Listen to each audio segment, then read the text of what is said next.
So Ma, when we look at that picture, there is Devi sitting and then there is Shiva under her. There are Lakshmi, there is Saraswati, there is Kartikeya, there is Ganesha. So many Devi Devtas are with her. What is the significance of that? Like, she's like a queen sitting on a throne. Yes, she is. And there is so much beauty in that picture. I'm always in awe of that picture whenever I look at it. She is Adi Shakti, Adi Shakti, which has come in full form and now has triggered the process of creation. So sitting on the Shiva means sitting on consciousness. Shiva is consciousness and the Devi is energy, his energy. So she is the active form of consciousness, moving form of consciousness. That's why she's sitting on the Shiva. That means that creation cannot happen without her. The moment somebody is doing Shri Vidya, it's like an indication that this person has gone through several paths in several lives. And now he has come at the doorstep of enlightenment. Lalita Sahasranam is one of the easiest and one of the longest and one of the bestest way to begin, with her invocation.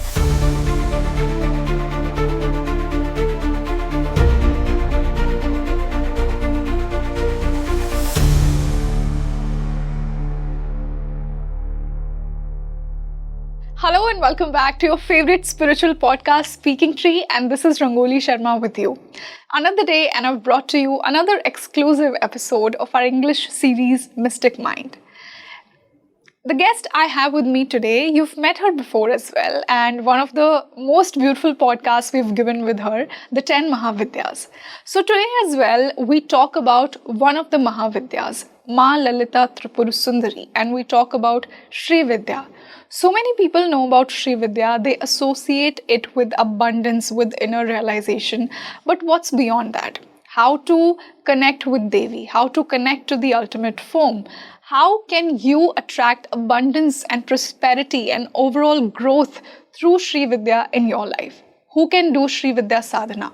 Do you need to be a true Sadhak who has given up on materialistic life, or you can do Shri Vidya Sadhana in your domesticated normal life as well? Today we delve deeper into all these aspects. So stay tuned with me till the end of this episode, and what makes it more special, I have picked up some questions from you as well and I've asked Ma about them. I would like to welcome Maa Gyaan Suveera. Ma, welcome back to Speaking Tree. Thank you, Rangoli. And thank you once again. I saw you in the last episode and this is beautiful to see you again. Lovely, Ma. And the same feeling is there. And I'm so happy to see you again. And our last podcast went really well, where we talked about the 10 Mahavidyas. Yes. So how are you feeling? I'm feeling very nice. The Devi Shakti is somewhere getting associated with your meetings, and it's very exciting to go ahead on this journey.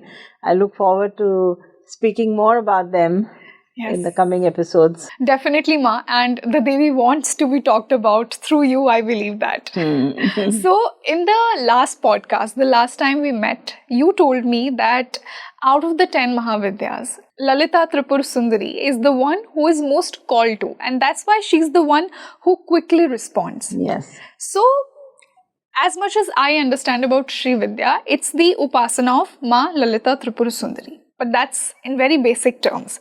So through your lens, why Shri Vidya and what is it exactly in deeper terms? Like we spoke in the last episode, I always spoke about the upper triangle.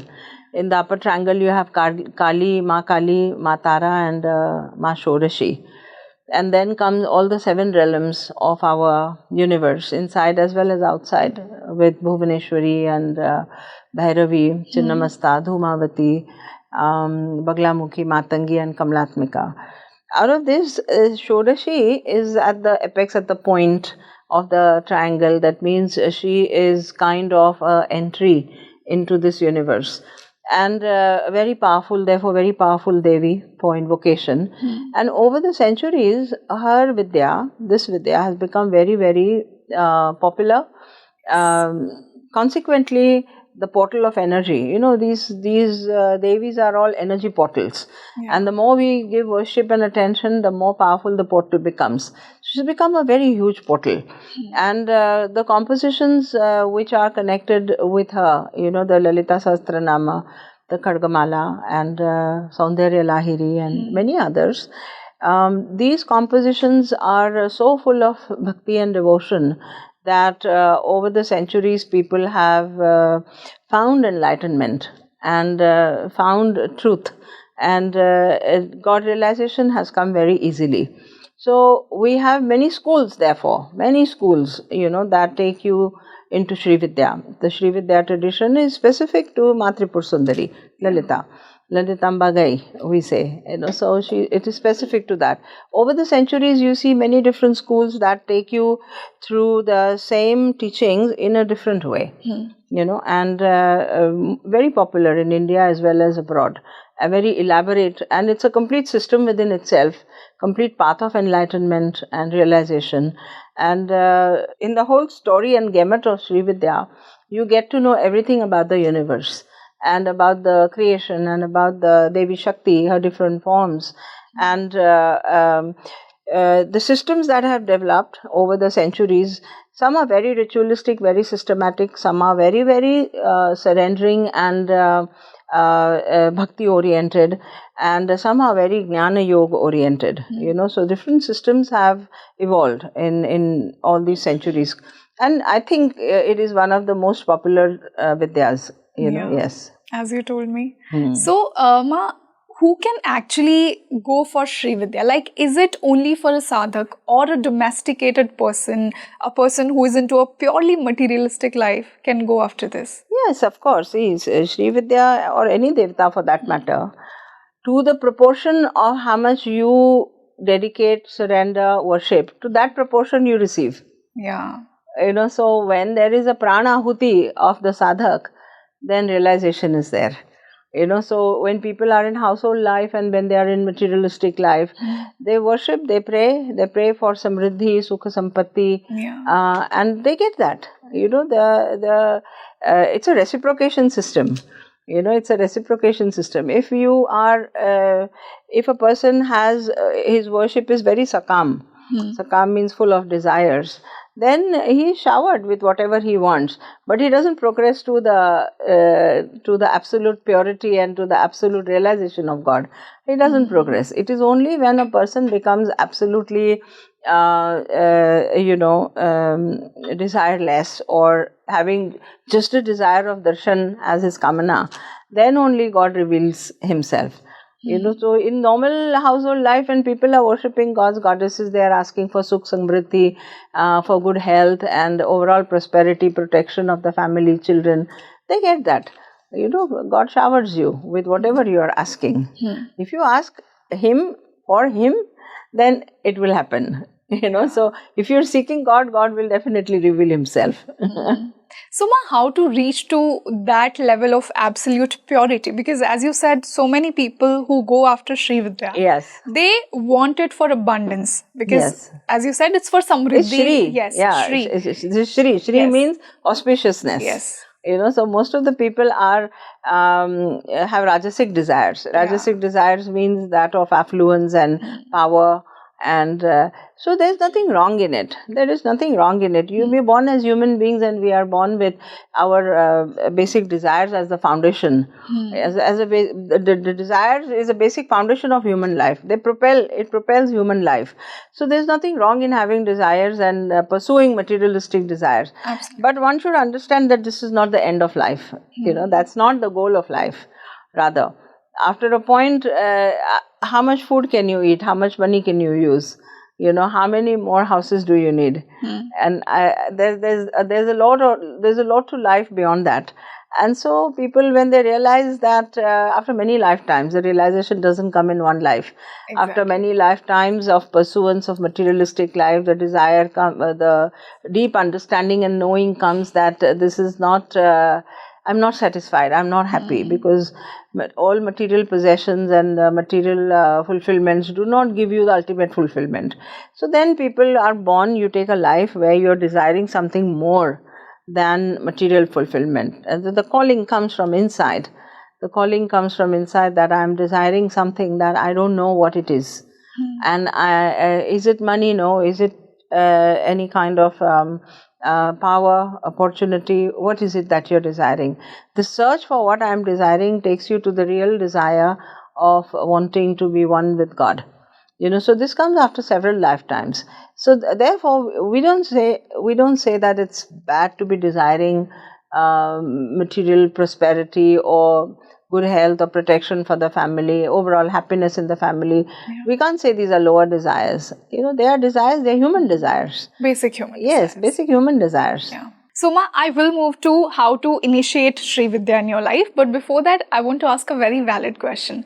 Like, is it fair to say that it's only after the Devi wants you to pray to her that she shows up in your life? Or the desire of going after Sri Vidya shows up in your life? Yes, it happens so with most of the deities that the deity chooses you more than you choosing the deity. The calling is very intense, the attraction is very intense, etc. And the complete blossoming of the person, I will not use the word person, but Jivatma. The Jivatma's full blossoming calls for the Devi, and the Devi then picks you up as a Sadhak.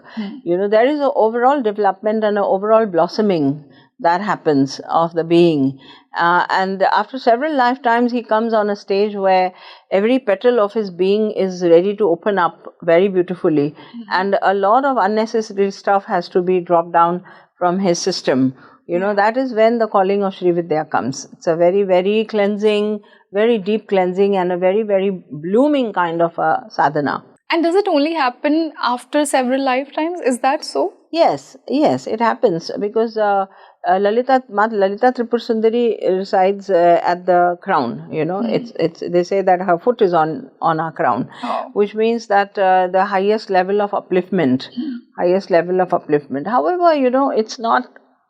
If you talk to any Sri Vidya Sadhak, they will definitely say, anybody would say that there is nothing better than this, but that's being very unfair to several other paths that people follow. People are into so many other paths, and all of them promise of enlightenment and, oneness with God.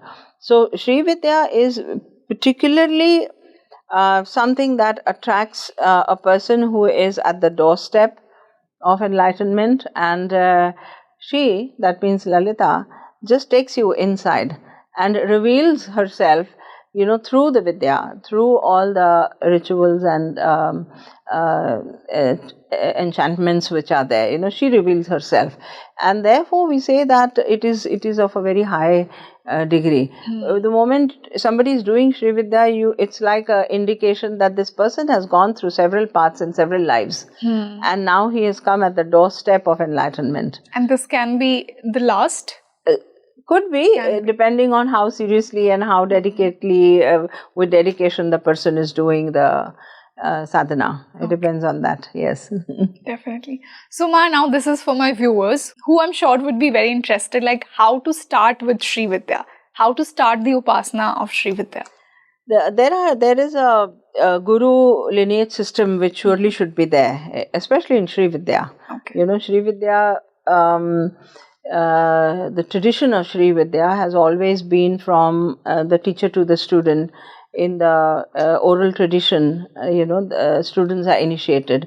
Though love for Lalita can come in anyone, and people can start chanting the Lalita Sahasranam with a prayer that she reveals herself and she can take me on the path. Lalita herself will guide the person, the sadhak, But for common people and for everyone, it needs to be understood that you need to take guidance from a teacher or a guru, who would initiate you properly. Initiation does not necessarily have to be a spiritual initiation.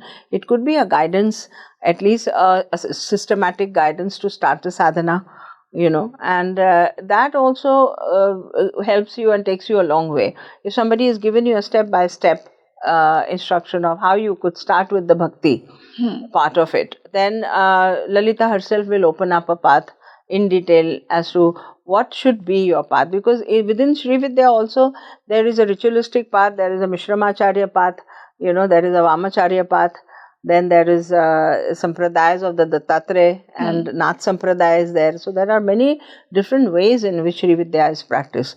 How one should be doing it will be revealed. So the love for the Devi has to be cultivated, first of all. You have to cultivate love and understand her. Lalita Sahasranam is one of the easiest and one of the longest and one of the bestest way to begin, with her invocation. Chanting of the Lalita, or at least listening of the Lalita Sahasranam every day, can invoke that love for the Devi in a person. Also, Khargamala, it's a shorter composition, and it gives you the Shri Chakra Devis, the list of the Shri Chakra Devis. In Shri Vidya, the yantra used normally is the Shri Chakra. Shri Chakra means the Shri Yantra. The Shri Yantra is normally the yantra that is used to invoke the Devi, because it is considered to be the Devi, it is considered to be housing the Devi, the Shri Chakra. And later on, as we study and we go ahead with the Vidya, you realize that the Shri Chakra is your own body. And we are invoking point by point, all the, energy centers of our own body, and we realize the Lalita sitting within us, So, the easy method is to first go with the stotras and with the readings of Lalita. That is the easy method. Once you develop a little understanding, maybe one could go and take a Shri Chakra, Shri Yantra, either in the form of a pyramid. The Shri Yantra is normally available in the market in 3 different forms. There is one which is very flat. The flat one we call it Bhuprushta. Bhuprushta means it's like a flat painting or like a metallic plate in which there is a drawing. There's a geometrical drawing of the Shri Yantra. We call it Bhuprushta. And that can be just framed and can be kept in the altar, and you can worship that. The other one is Kurma Prushta. Kurma Prushta is like on the back of a tortoise. It's a semi-circle kind of structure. So there is a 3D effect on it, but it is not completely 3D. It's just a little curved on a convex lens, The Kurma Pushta ones are also nice. They are also beautiful. You get them carved in metals and in stones and crystals also. Even that is very beautiful. And the third is like a pyramid, proper, like a Meru, like a mountain. And this is the one which is most popular. You get Shri Yantras everywhere, metallic, the Panchadhatu, Ashtadhatu, sometimes in crystal, sometimes in brass or in bronze, So these are, any of these 3 can be used, Bhuprushta, Kurma Prushta or Meru type, So the Shri Yantra can be brought. One can take a small Shri Yantra to begin with and start with chantings of the Lalita. There are mantras which are there. There are secret mantras which are there that belong to a particular sampradaya. There are different styles of Shri Vidya. Like I said, different schools. Each of them has they have given more importance to mantra chanting. Some have given more importance to kriyas and rituals and mudras.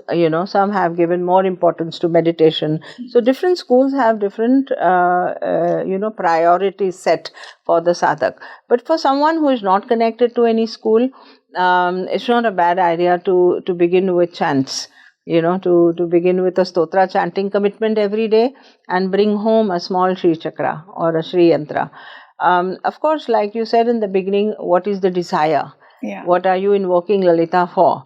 If you're invoking Lalita for health, wealth, prosperity, overall development, you will be granted that. But if you invoke Lalita for, may she reveal and become a reality in my life, and may she guide me on my path so that I find fulfillment and attainment on this journey, then that will be granted.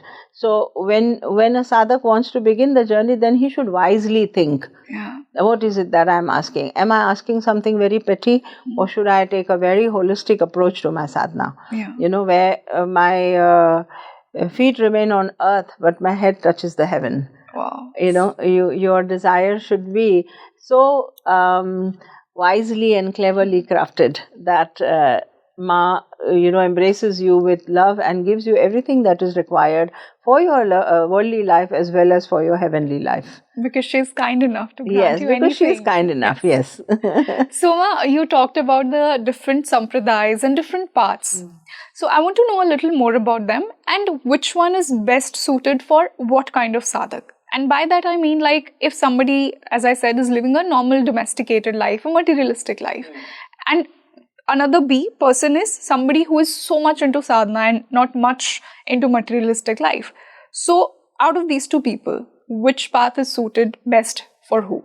The sampradayas are very, there are many of them, some not even known to us, because there are small schools, for Sri Vidya also everywhere. But broadly, we classify Sri Vidya into Kaula Marga and Samaya Marga. Okay. Kaula Marg and Samaya Marg. Kaula Marg being more serious and more systematic, more ritualistic and more strict in their discipline.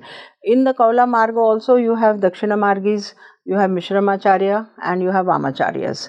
These three sects are seen. Dakshinacharyas are very serious seekers and very dedicated, systematically, schematically drawn path.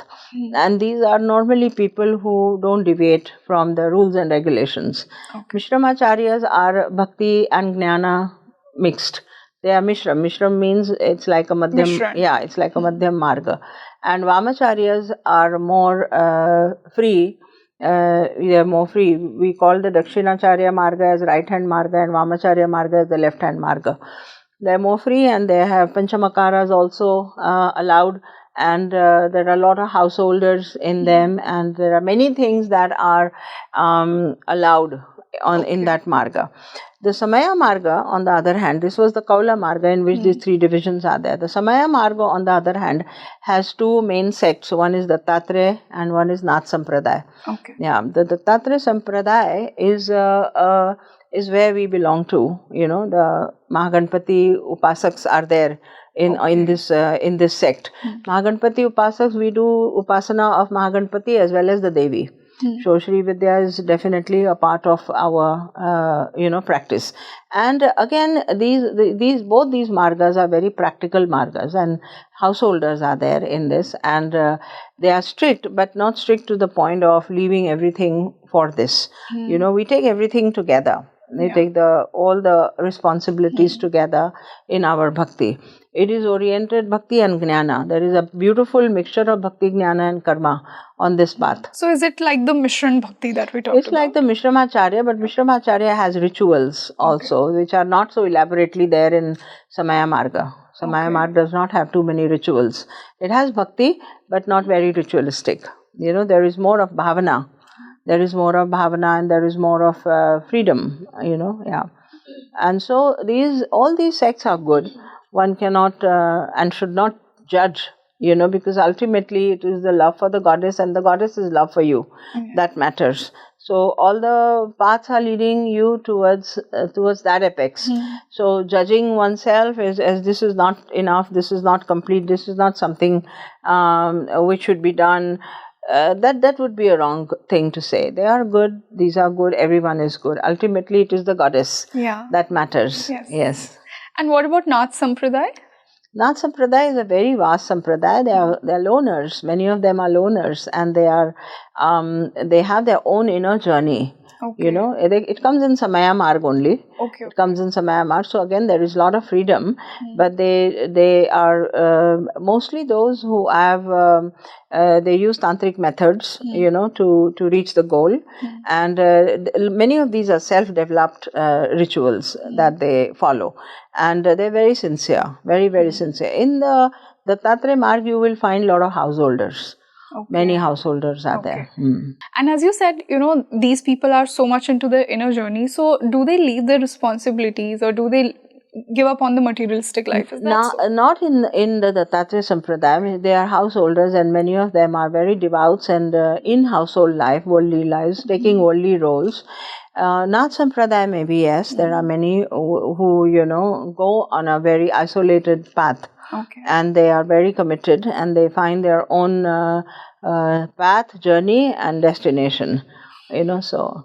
Suma, you also said that Ganpati is also very important when it comes to one of the paths. So why Ganpati's Upasana becomes important when you go for any Mahavidya sadhana? Yes, Ganesha and Devi have a great correlation, especially in our path.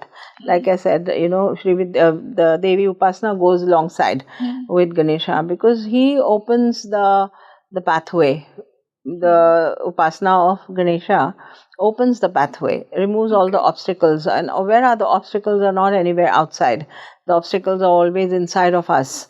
So self-doubt, lethargy, or any kind of vasanas that may come up, or any kind of sicknesses, vyadhi, that may come up. All these obstructions that come from inside, Ganesha is the Lord for removing obstructions.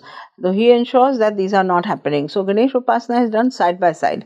They say that Devi Upasana cannot open wide and beautiful unless one does the Ganesha Upasana. So that's why it goes parallelly.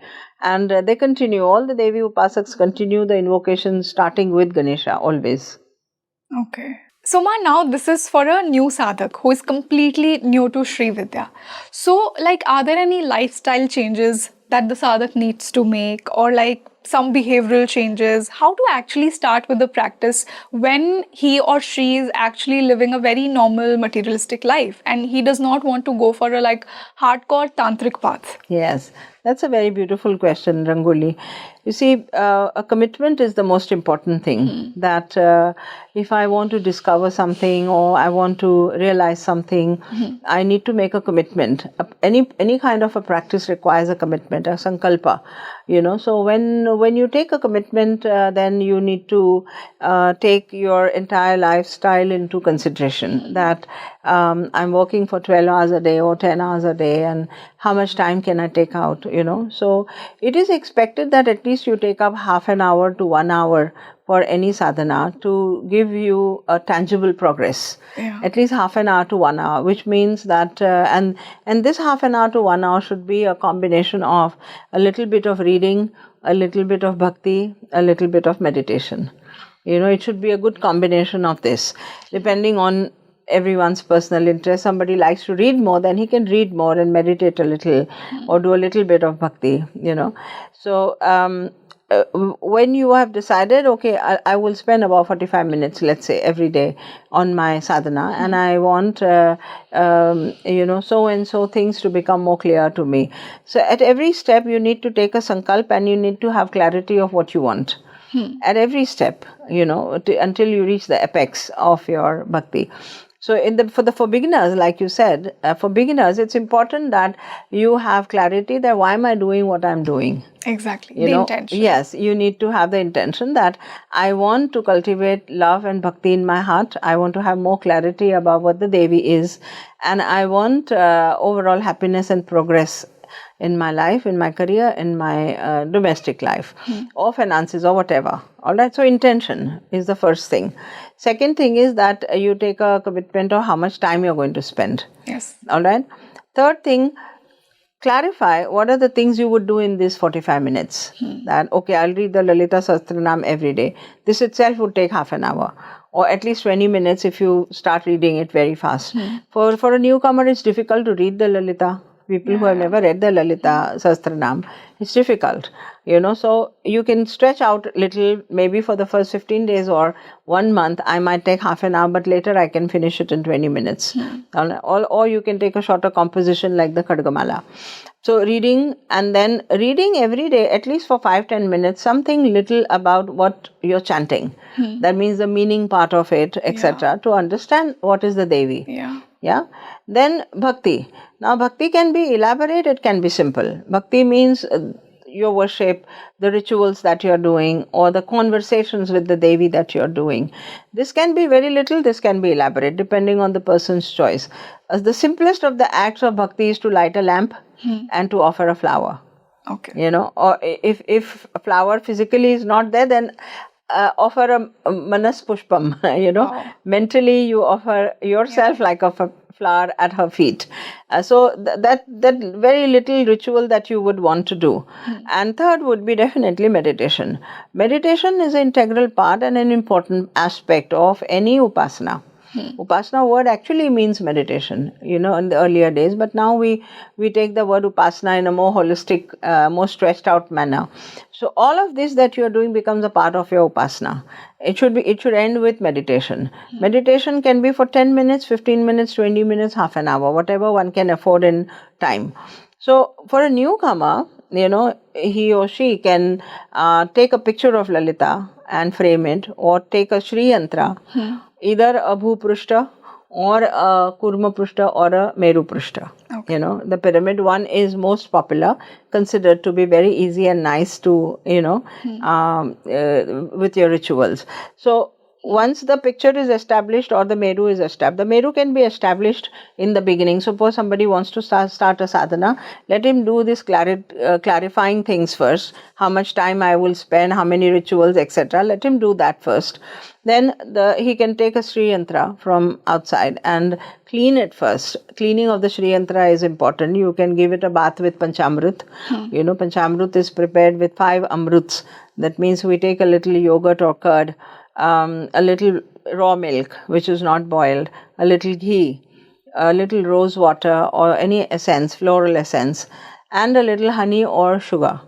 You mix all these, whisk all these things together, make a watery liquid, and you can bathe your Sri Yantra with this, with the intention that I'm cleaning and activating this Sri Yantra. Then clean it with warm water, wipe it dry nicely, and Sindoor is normally offered to the Devi. You have the red vermilion powder. Yes. This is normally offered to the Devi. You can offer some grains of rice as well.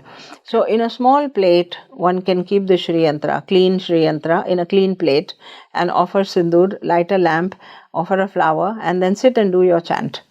And then for 10-15 minutes, then just meditate. Meditation is normally done on the tip of the Sri Yantra, the upper apex point, the pinnacle of the Meru.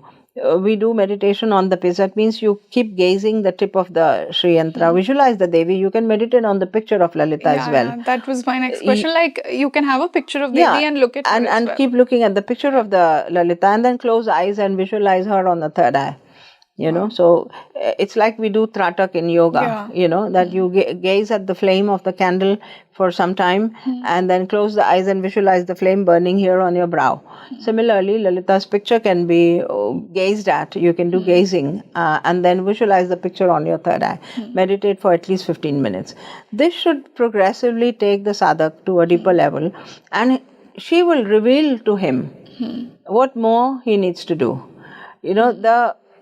The common problem with most of the people is we ask everyone, should I do this? Should I do this? And they come with suggestions.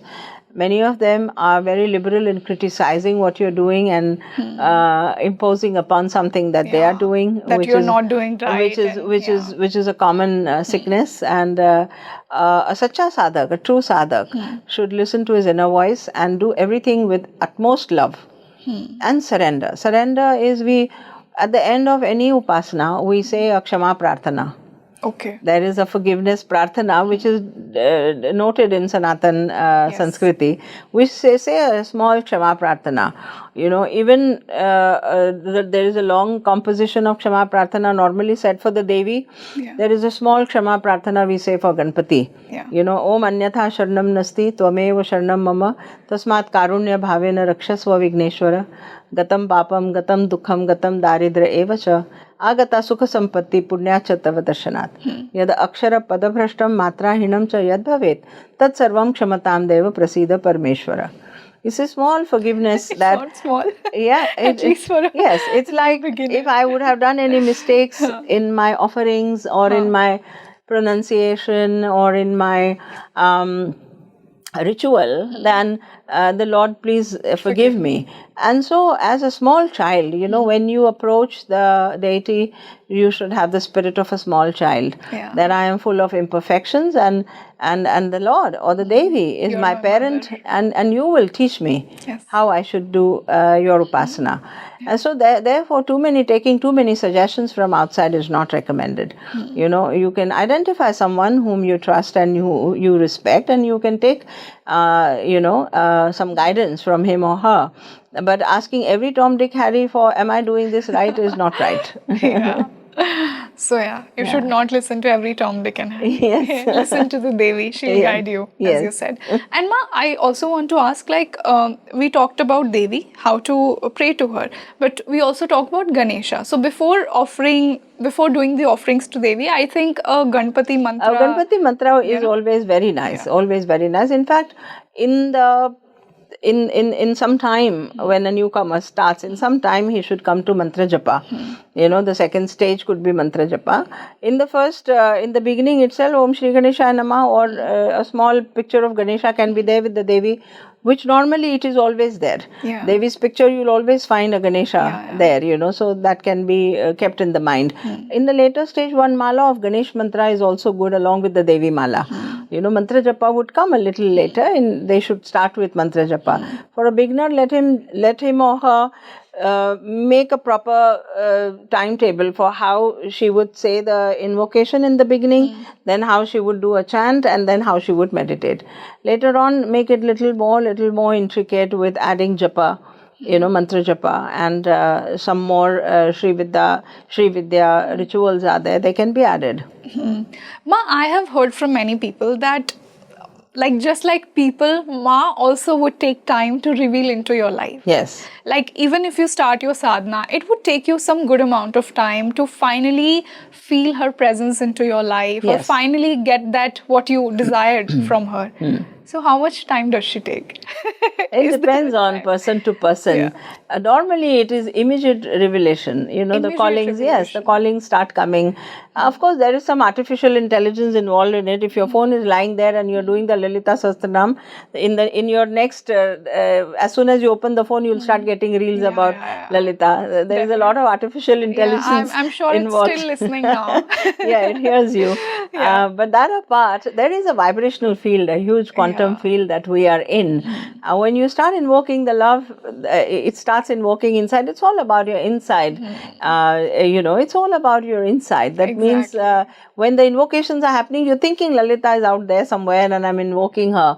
But actually she's inside. So when the invocation starts happening, then you start attracting those people. Those people start automatically coming into your, you get more sadhaks, you get more, books, you get attracted to temples, and the calling comes from various temples. You hear people, the same name of the temple comes again and again to your ear, and you get a calling, you want to go there. You see, in the recent times, I've seen with so much of Devi in the social media, there's so much of Devi happening with Mahavidyas and everything. People are going by hundreds and thousands to Kamakya, and going to Baglamukhi temples. It happens. So Devi will reveal herself. Number one, Devi will call, Devi will take you to places, and she will come in your quantum field outside for sure. And will she show up in dreams as well? Yes, definitely. Yes. So I think what I can conclude is that it has a lot to do with your inner purity as a sadhak. How much you need to cleanse. Absolutely, yes, absolutely. So the sadhana should not start with just a borrowed idea. Or if your best friend is doing it, you want to do it. Or you see someone doing it and looking very beautiful, that maybe I should also start. So I will also get that much abundance and that beauty. much of blessings, etc. You should begin the sadhana with your pure desire, to experience and feel the Devi. That should be there. Purity of heart should be there. Purity of desire should be there.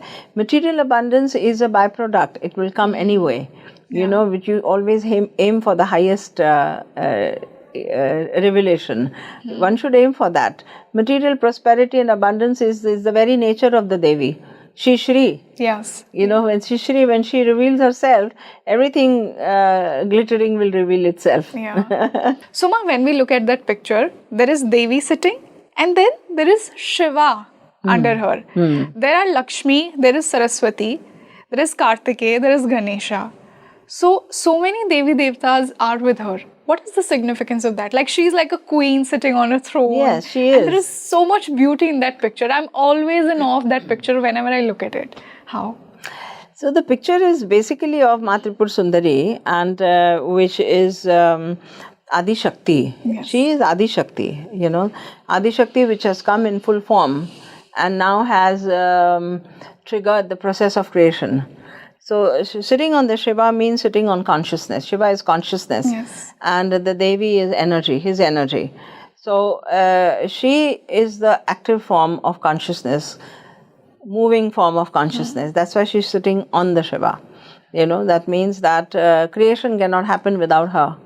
And creation happens only because now she has come up and now she has started the process of creation.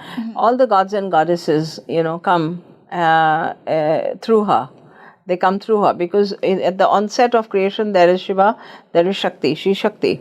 So Shiva and Shakti, they create the Trigunas. The first thing that is created is the Trigunas, and then all the 5 matter is created. 5 Panch Mahabhutas are created.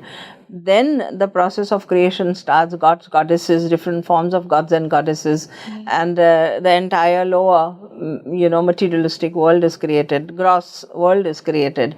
So she is at the onset of creation. She is at the beginning of creation, and that's why she is depicted sitting on Shiva, because even Shiva is Swadhin. Yeah, to her. Yeah.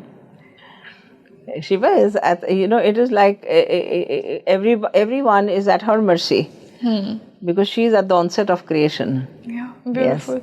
So, Ma, as you said that there are also other deities, I want to ask this for the viewers who also consider other deities as their Isht. Now, let's just say that somebody is also praying to Shiva and he's doing his sadhana. So, can he or she do Shri Vidya Upasana at the same time? Like while they're praying to other gods and goddesses as well? Yes, it can be done because Shri Vidya is invocation of the energy. Yeah. She's invocation of energy.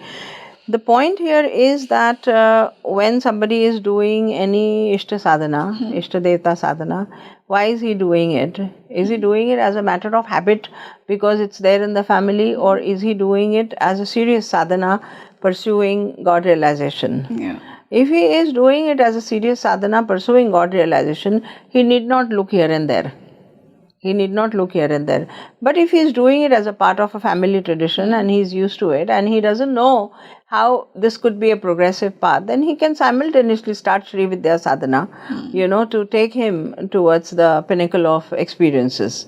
Yeah. So that way it is complementing, it can go parallelly. Okay, it can go parallel. Yes. Okay. Also, Ma, like the divine energies, especially the 10 Mahavidyas, what I have read, what I have heard, is that they are very reactive and they're quick to respond. Yes. Like when you start praying to them, they would show up in your life very quickly. So, is it also possible that one is not able to bear that much energy?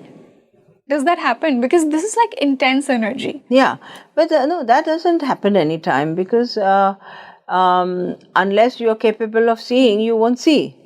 Yeah, that's the question. Unless you're capable of seeing, you won't see. There isn't any space where the Devi energy is not there. When my patrata or my receptivity is optimized, then I'm able to see her everywhere. If I am not capable, I won't see. And maybe, as you said, that's when she shows up. That's why she shows up. Yeah. That doesn't happen anytime. So there shouldn't be any fear attached to anything. Yeah. Any of these Devis, there should be no fear attached. There should be only love and pure love. People are scared of the sadhanas as well. Like I have heard, like as you said, it's not nothing to be scared of when you pray to Devi, right? Yes. And they should question, those who are scared should question themselves that why to do it then? There's no invocation required. If one is prepared, if one is scared or prepared with a doubt in the mind, then it's better that he doesn't do the sadhana. He can be busy with the world. The world is very occupying. Yeah. Beautiful. So, Ma, the final question for this wonderful and insightful episode on Shri Vidya. As we talked about that people have fear attached to this as well.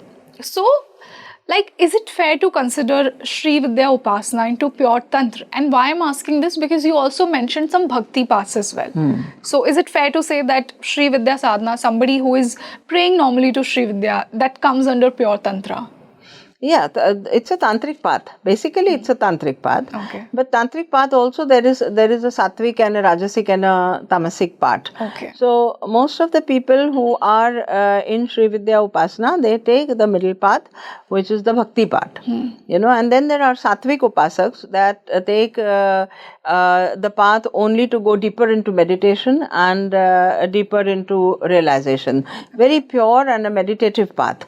The middle path, which is the bhakti path, is more popular because then there is a lot of celebration, rituals, and the invocations are done for overall prosperity, overall gain, overall health, and sukh samriddhi, what we say. And then there is there is a darker path where people want to experience, explore, experiment with different kinds of tantric tools. This is rare. This is very rare, and they could be belonging to some very deviating paths that could utilize the invocation of the Devi for something that is not very. In fact, I always feel the word Shri is so beautiful that there can be nothing negative attached to her at all, ever. However, there are a lot of Mishram paths, Mishramacharya bhi hote hain, where they are coming with different cults and different kinds of very crude rituals, etc. So in every sampradaya and in every deity upasana, there are always these three colors which are there. There is sattvic upasana, there is rajasic, and there is tamasic. So people who are utilizing the tamasic way of doing things, they have their own reasons and their own mind for why they're doing it. Why do they do it? Yeah, they do it because, human mind is of a different kind. Human mind is of a different kind, and human mind wants to go in the dark sometimes to explore some things, because there are so many worlds, there are so many levels of existence. There are energies, entities, dark forces everywhere. There are people who want to explore that, and so they do it. So Shri Yantra is a yantra. It's a yantra in which your mind and your intentions is going inside, and the energy takes that form and gives you what you want. So it's like fire. Fire can be used for construction and destruction. Fire can be used for cooking as well as for burning things down. In the same way, when you're invoking devta energy, when you're invoking the Shri energy, your mind is the deciding factor. What is it that you want with that energy? It's like that. So it, as you said, it depends on the sadhak. It depends on the sadhak, what he or she is invoking it for. Yes. So, Maa, as I told you, I have some questions from the audience as well about Sri Vidya, about the 10 Mahavidyas that they want to ask you, and we have picked them from our previous discussions. Yes, Rangoli. So, previous podcast. So, Sakshi says that I am a 24-year-old working woman. How can I pray to Devi, especially Sri Vidya? She can begin with a very simple routine. Set up a simple routine, taking a picture of the Lalita. Even yantras are there. We have beautiful yantras available, and she can start visualizing the Devi sitting in front of her, and can start a conversation with her. Write down a small prayer. She can customize a small prayer that she can offer to the Devi. This prayer can be customized with the real-time problems and the real-time seeking that Sakshi has, and it can be read out to the Devi every day. Light a lamp, burn an incense stick, sit down and do this small little dialogue and prayer with the Devi, and then close your eyes and meditate for at least 10 minutes. Okay. This should establish a beautiful relationship with her. Like a starting point. Yes, like a starting point. Okay. So another question is, and it's similar to what I asked in the podcast as well, how can I pray to Shiva and Devi both at the same time? Yeah, Shiva and Shakti are complementing each other, and they are in a completion relationship with each other. Consciousness and energy. I always view Shiva Shakti, Shiva and the Devi, as consciousness and as energy. So a few mantra chants of Shiva and a long elaborate invocation of the Devi would invoke both of them. And in the yantra, a upright triangle and an inverted triangle together, which forms a kind of a star, a 6-pointed star. This icon can represent Shiva and Shakti both. So she can prepare a yantra which has an upright triangle overlapping in inverted triangle with a dot in the center, and she can declare that this is Shiva and this is my Devi, and do a few chants of the Shiva and a long elaborate chant of the Devi, and both are invoked. And you invoke the Divine Father and Mother within yourself. Yes, absolutely. Yeah. So the last question for today is, I find it very difficult to pronounce the Lalita Sahasranam. Mm-hmm. How can I then strengthen my connection with Devi? Because I cannot pronounce it. Yeah, the limiting factor in your head that I cannot pronounce.